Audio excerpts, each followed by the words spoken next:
باتیں کرنے والا پتھر۔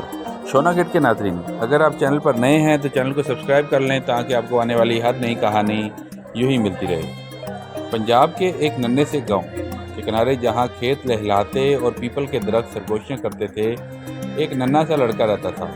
اس کا نام حمزہ تھا۔ حمزہ کی گھنگرالی بھوری لٹیں اکثر ہوا میں بکھرتی اور آنکھوں میں ہمیشہ ایک عجیب سی چمک رہتی۔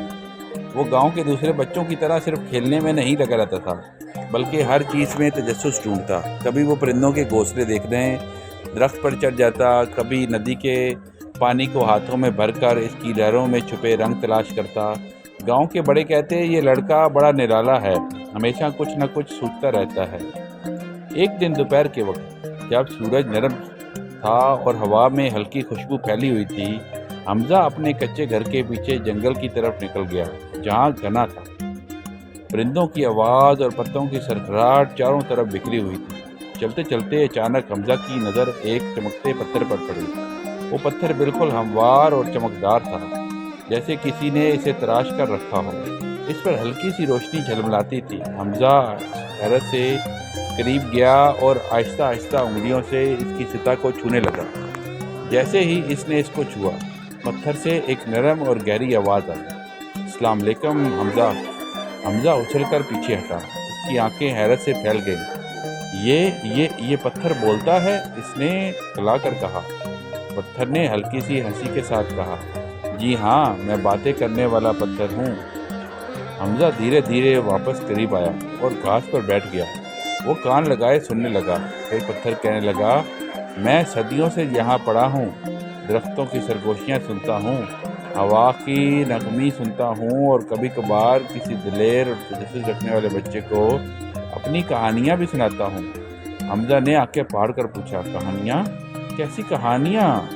پتھر نے اپنی نرم اور پروکار آواز میں کہا، شاہینوں کی پرواز، بہادروں کے کارنامے، سمندروں کی گہرائیوں میں چھپے راز اور برف پوش پہاڑوں کی وہ دھنیں جہاں ریچھ گاتے ہیں۔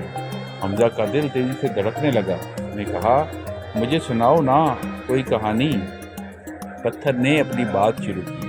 اس نے سنایا کہ کیسے ایک ننھا سا شہزادہ اپنی بہادری سے دیو کو شکست دیتا ہے، کیسے سمندر کی تہہ میں ایک چالاک جل پڑی اپنی سلطنت بچاتی ہے، اور کیسے برفانی ریچھ اپنی جادوئی آواز میں اندھیروں کو روشنی میں بدل دیتا ہے۔ حمزہ کی آنکھوں میں خواب بسنے لگے۔ وہ کھو گیا ان کہانیوں کی دنیا میں۔ گھنٹوں گزر گئے مگر اس وقت کا پتہ نہیں چلا۔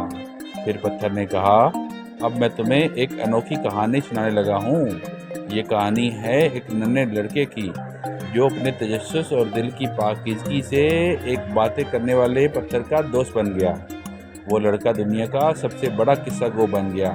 اس کی کہانیاں لوگ صدیوں تک یاد رکھتے ہیں۔ حمزہ نے چونک کر پوچھا، یہ تو بالکل میری کہانی جیسی لگتی ہے، تم نے مجھے ہی کیوں سنائی یہ کہانی؟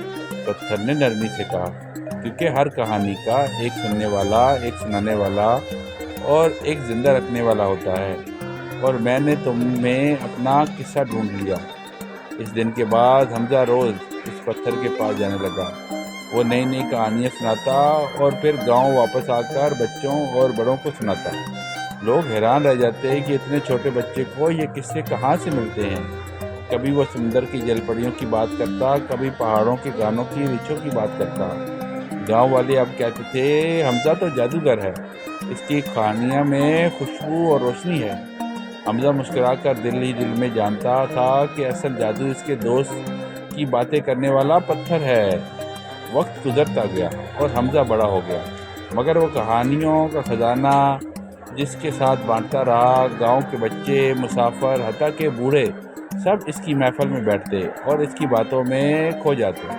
یوں حمزہ گاؤں کا قصہ گو کہلایا، اور وہ پتھر وہ اب بھی جنگل کے کونے میں پڑا ہے۔ شونا کڈ کے ناظرین، اگر آپ کو حمزہ کی کہانی اچھی لگی ہے تو کہانی کو لائک کریں اور اس کو اپنے دوستوں کے ساتھ بھی شیئر کریں۔ کل ملتے ہیں ایک اور نئی اور خوبصورت کہانی کے ساتھ۔ تب تک اپنا خیال رکھیں۔ اللہ حافظ۔